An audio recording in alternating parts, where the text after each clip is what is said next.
Caddis Maximus here, this time with a quick review of the GM PowerTorque Electricians Insulated Screwdriver Set. This is just a simple two-piece set. These were at O'Reilly's Auto Parts, and they haven't been selling too well, obviously, because they just went on sale for about 30% off. And so it was $9 for both of these, and I thought that was actually a pretty good deal for what appear to be some pretty decent quality and well-made insulated screwdrivers. And they are better than anything that would be at Harbor Freight. Harbor Freight's been upgrading a lot of their tools, their hand pliers. They came out with some new electrically insulated pliers, a three-piece set that was actually pretty nice. But they haven't upgraded their standard electrically insulated screwdrivers, so I'd certainly recommend these over the Harbor Freight set.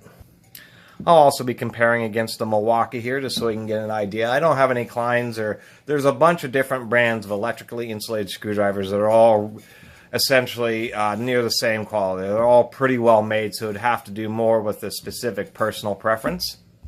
And so part of the review here is just to give some people a closer look at, of course, the GM PowerTorques and then the Milwaukee. And I only have a slot head in the Milwaukee. And also we can, well, let's go and start off by taking a close look at these. Let's do that. And we'll zoom in just a little bit here, that we can get a much better look. They're actually made pretty well. I actually like the effect of the carbon tip. Makes you feel that it's actually quite high quality and quite high strength. They do have appropriate warnings. They say, of course, do not use if the insulation is damaged. They are IEC rated to 1,000 volts. Now, one of the most obvious things is that the insulating layer over the stem of the screwdriver is obviously a plastic piece that was inserted on over a screwdriver that had a overmolded handle. So I guess that would be only one potential comment, is worrying about maybe this getting loose, but I think it was pressed on pretty tightly because there is no play or anything like that. I do like the overmolded, so it is a hard plastic, and that yellow is actually the hard plastic, and the red is the rubberized overmolding, and that is pretty nice. I also like that it has a basic pentagon shape, five-sided shape, and so you do get some nice, it has excellent ergonomics, and you get some nice grip. I may have preferred it being four-sided just so you got a little better grip, but this isn't bad. They do advertise, of course, lifetime guarantee on these, and so that's one attractive property.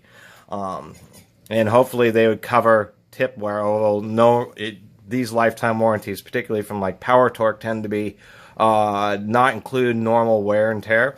But you never really know. A lot of times when you just go in to try to replace them, they'll just deal with it. I do like the way that both of these have the size printed on the end of the handle, so that's always kind of nice when they're in a bag so you can easily grab them. That's why they do that.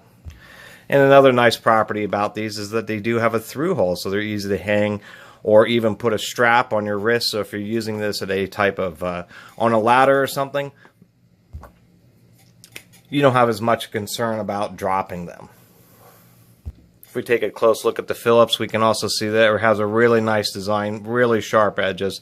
As far as initially the screwdriver is going to work excellent. Now if we compare side by side to the Milwaukee it's really hard to tell, but it does appear that the whole plastic insulating layer is one large overmolded piece over the entire screwdriver body, and then it has a black rubberized overmolding, and they're pretty similar. The Milwaukee does have more certifications such as the VDE, the GS, the UL, where these are only IEC certified, or that's the only printing that they have on them. The Milwaukee also has a through hole. One thing about the Milwaukee is they do some pretty nice ridges in the overmolding to give you some grip, but otherwise it's a round screwdriver, and I do find that sometimes, particularly if your hands are sweaty, that it does get pretty slick. As far as potential for rolling, Milwaukee does put a couple little flaps on here, but it's really not the best. Let's zoom back out. We can see that it almost does nothing to prevent the Milwaukee from rolling, where at least on these PowerTorques, they have obviously a lot more resistance to rolling. If we roll both of these, I'll have to do this one on the back. See this one, see the gap? Even though the Milwaukee is a little heavier, it really wants to roll off easily. And what I've noticed over the years is you tend to notice that a bit more. You use really round screwdrivers and you set them down, and then you go to pick them back up and they're 2 feet away. And you don't even know how the heck they rolled over there. So it is nicer to have screwdrivers that you set down, they tend to actually stay in place. One last thing I did want to point out is these bright markings really does make these nice and easy to see and easy to pick out of a bag when you're trying to dig screwdrivers. The Milwaukee is pretty nice, but you could have this in a bag and it isn't quite as distinctive among many other, say, red-handled screwdrivers, where this yellow is pretty easy to pick out. I think that just about finishes it up for this basic review of these GM PowerTorque electrically insulated screwdrivers. I do recommend buying this pair because it'll cover the standard slot heads and number 2 Phillips, the most likely ones that you would run into. And it's just kind of nice whenever you're working with electrical stuff, particularly like in your house, that you have electrically insulated screwdrivers. That way, if they're, I mean, the whole purpose to them is you're always supposed to have the circuits turned off and verify that they're turned off. And in any kind of commercial or industrial environment, you would actually have a lockout tagout procedure. But the whole deal with these is they add an extra layer of protection. There's plenty of videos on YouTube and stories and everything of big sparks happening, and that's when people get hurt. And it's amazing, just, you know, doing something where I'm gonna go ahead and use these electrical insulated ones if it does happen to be charged and there is some issue where a screw drops and crosses a connection, or the tip comes shorts something out, that you have this additional layer of protection. You may have a scary spark or even a larger electrical explosion, but at least it's not sending all that juice up through your hands, potentially causing you, grave harm. So I always recommend having a pair of these.